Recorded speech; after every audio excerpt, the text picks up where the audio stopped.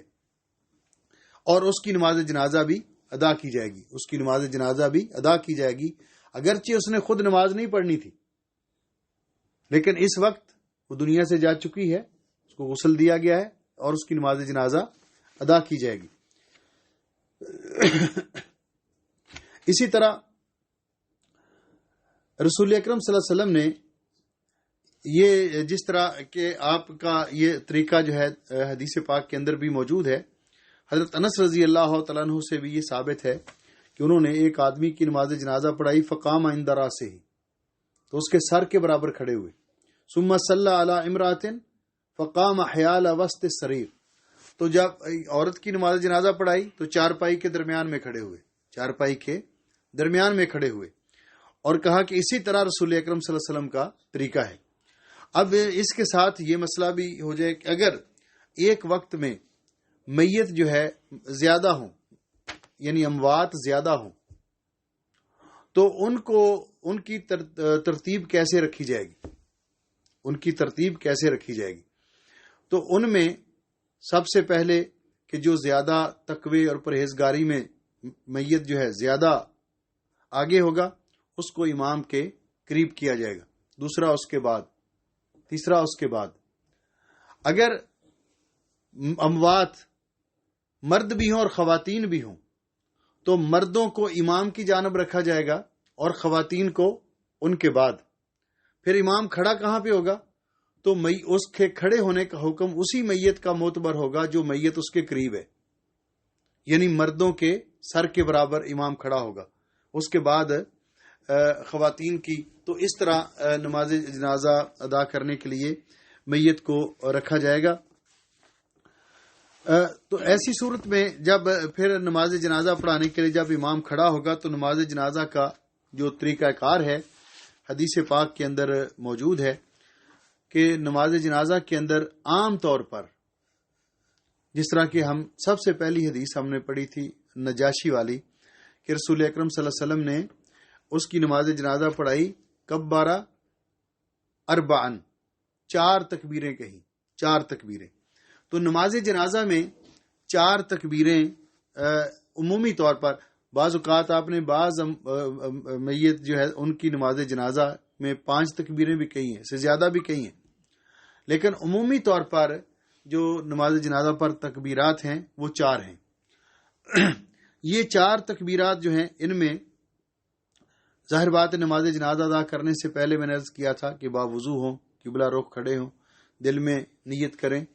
اور اللہ اکبر کہہ کر اپنے ہاتھ سینے پر باندھ لیں۔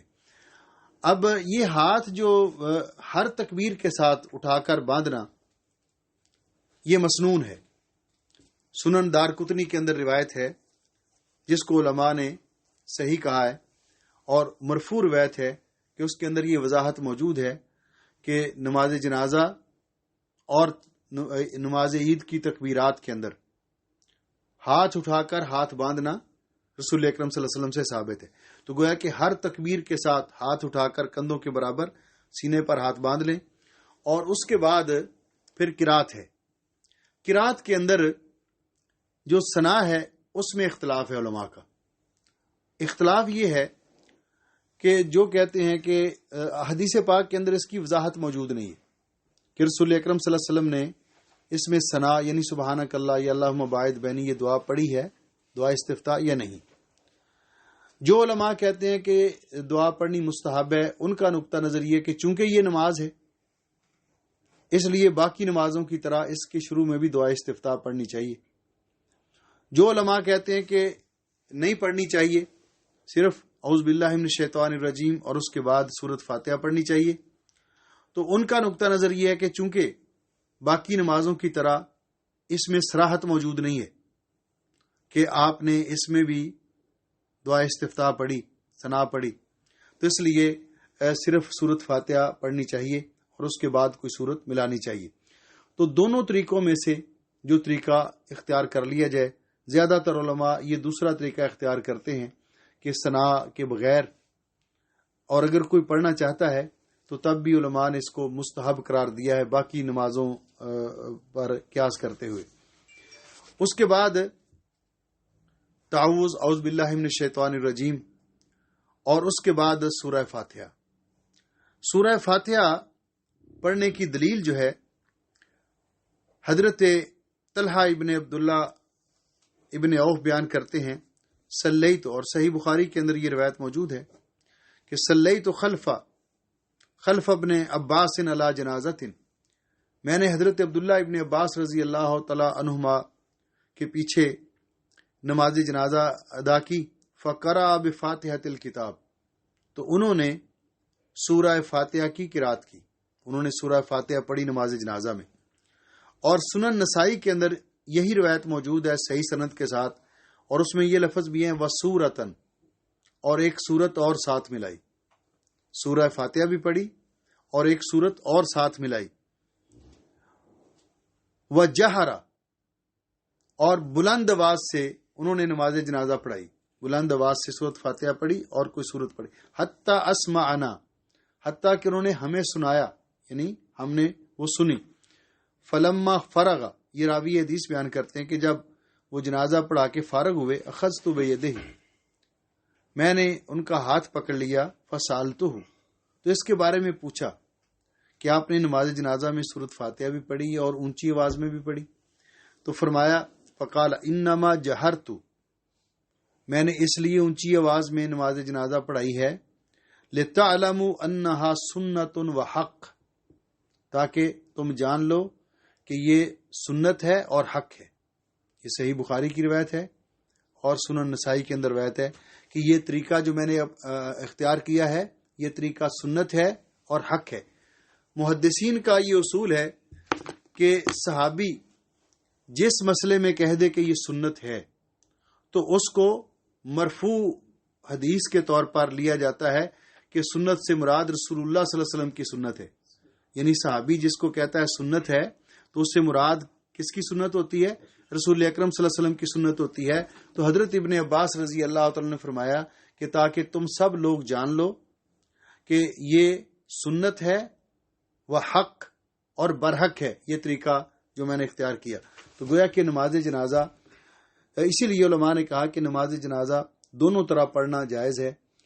سرن بھی اور جہرن بھی، سرن بھی اور جہرن بھی، اور بالخصوص جہاں جہری نماز جنازہ کی سنت کو فراموش متروک ہو چکی ہو تو وہاں اس سنت کا احیاء کرنا وہ اولا اور بہتر ہے۔ اس کے بعد پھر یعنی سورہ فاتحہ اور کوئی سورت دوسری ملانے کے بعد پھر اللہ اکبر کہہ کر ہاتھ اٹھائیں اور سینے پر ہاتھ باندھیں، اور پھر درود ابراہیمی پڑھیں، درود ابراہیمی، اللہم صلی علی محمد وعلی آل محمد کما صلیت علی ابراہیم وعلی آل ابراہیم انک حمید مجید،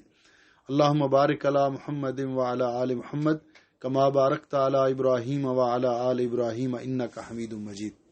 درود پاک پڑھنے کے بعد پھر اللہ اکبر کہہ کر ہاتھ باندھ لیں، اور اس کے بعد پھر میت کے لیے دعا کریں، میت کے لیے دعا کریں۔ رسول اکرم صلی اللہ علیہ وسلم نے میت کے لیے جو دعا فرمائی، جس کے بارے میں حضرت عوف ابن مالک رضی اللہ تعالیٰ عنہ بیان کرتے ہیں کہ میں نے رسول اکرم صلی اللہ علیہ وسلم کے پیچھے نماز جنازہ ادا کی، اور میں نے آپ نے نماز جنازہ پر یہ دعا پڑھی۔ تو اس سے بھی یہ ثابت ہوتا ہے کہ پیچھے صحابہ سن رہے تھے وہ دعا۔ تو کہتے ہیں کہ جب آپ نے یہ دعا نماز جنازہ پر پڑھی، تمنیت ان اکون انا المیت، تو میرے دل میں خواہش ہوئی کاش آج یہ میت میری ہوتی اور نبی پاک صلی اللہ علیہ وسلم یہ دعا میرے لیے فرما دیتے۔ تو انہوں نے کہ نبی پاک صلی اللہ علیہ وسلم سے یہ دعا سن کر یاد کر لی، سن کر یاد کر لی۔ تو اس کا معنی ہے کہ رسول اکرم صلی اللہ علیہ وسلم نے یہ دعا نماز جنازہ میں دعا اس قدر آواز سے پڑھی کہ صحابہ کرام اس کو سن رہے تھے، اور اسی لیے سن کر اس صحابی نے کہا کہ میرے دل میں خواہش ہوئی کہ کاش کہ یہ میت میری ہوتی۔ وہ دعا کیا ہے؟ اور یہ جو حدیث پاک ہے جس کے اندر یہ صحیح مسلم شریف کی روایت ہے، اللہم اغفر لہ ورحمہ وعافه واعف عنه واکرم نزله ووسع مدخله واغسله بالماء والثلج والبرد ونقه من الخطايا كما نقيت الثوب الأبيض من الدنس وأبدله دارا خيرا من داره وأهلا خيرا من أهله وزوجا خيرا من زوجه وأدخله الجنة وعزه من عذاب القبر ومن عذاب النار. دعا کا ترجمہ کیا ہے؟ اللہم اغفر لہ، اے اللہ اس میت کو بخش دے، وارحمہ اور اس پہ رحم فرما، وعافہ اس کو عافیت عطا فرما، واعف عنہ اور اس کو معاف کر دے، واکرم نزلہ اور اس کی اچھی مہمانی کر، ووسع مدخلہ اور اس کی قبر کو کشادہ کر دے، واغسلہ اے اللہ تو دھو دے اس کو، بالمائی یعنی اس کے گناہوں کو دھو دے،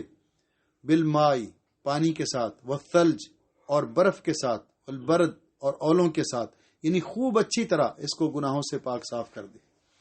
وَنَقِّهِ مِنَ الْخَطَايَا اے اللہ تو پاک کر دے اس کو گناہوں سے اور غلطیوں سے، کما نقیت الثوب الابیض من الدنس جس طرح تو نے پاک کر دیا سفید کپڑے کو میل اور کچیل سے، وَأَبْدِلْهُ دَارًا خَيْرًا مِّن دَارِهِ اے اللہ تو اس کے گھر کو بہتر گھر کے ساتھ بدل دے، یعنی اس کے گھر کے بدلے میں اس کو بہتر گھر عطا فرما، وَأَهْلًا خَيْرًا مِّنْ أَهْلِهِ اور اس کے اہل سے بہتر اہل عطا فرما، وَزَوْجًا خَيْرًا مِّن زَوْجِهِ اور اس کے جوڑے سے بہتر جوڑا اس کو عطا فرما،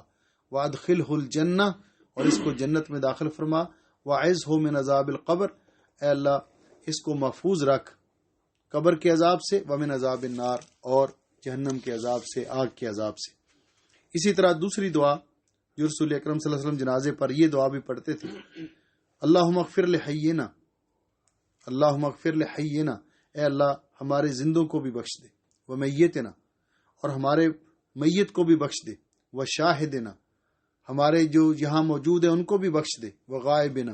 اور جو یہاں موجود نہیں غائب ہیں ان کو بھی بخش دے، وصغیرنا ہمارے چھوٹوں کو بھی بخش دے، وکبیرنا اور ہمارے بڑوں کو بھی بخش دے، وذکرنا ہمارے مردوں کو بھی بخش دے، وانسانا اور ہماری خواتین کو بھی بخش دے۔ اللہم اے اللہ من نحییتہ منا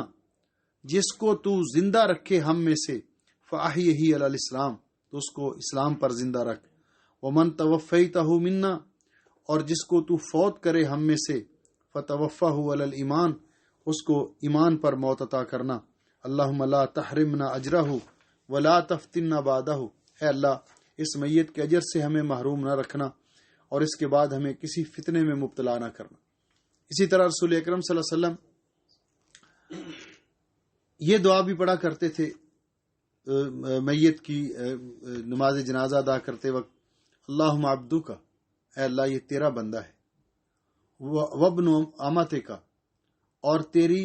بندی کا، اے اللہ عبدک یہ تیرا بندہ ہے، وابن امتک اور تیری بندی کا بیٹا ہے، اور تیری لونڈی کا بیٹا ہے یعنی تیری بندی کا بیٹا ہے، احتاج الی رحمتک یہ تیری رحمت کی طرف محتاج ہو چکا ہے، تیری رحمت کا ضرورت مند ہے اور محتاج ہے، وانت غنی عن عذابہ اللہ تو اس کو عذاب دینے سے بے پرواہ ہے، ان کانا محسنا اے اللہ اگر یہ نیک تھا، نیکی کرنے والا تھا، فزد فی حسناتہ تو اس کی نیکیوں میں اضافہ کر دے، وان کانا مسیئا اے اللہ اگر یہ گناہ گار تھا، فتجاوز عنہ تو اس کی غلطیوں سے درگزر فرما۔ یہ دعا بھی آپ پڑھا کرتے تھے، اللہم ان فلان ابن فلان نام لیتے تھے میت کا، اے اللہ فلاں کا بیٹا فلان، فی ذمتک وحبل جوارک اے اللہ یہ تیرے حوالے ہے اور تیری پناہ میں ہے،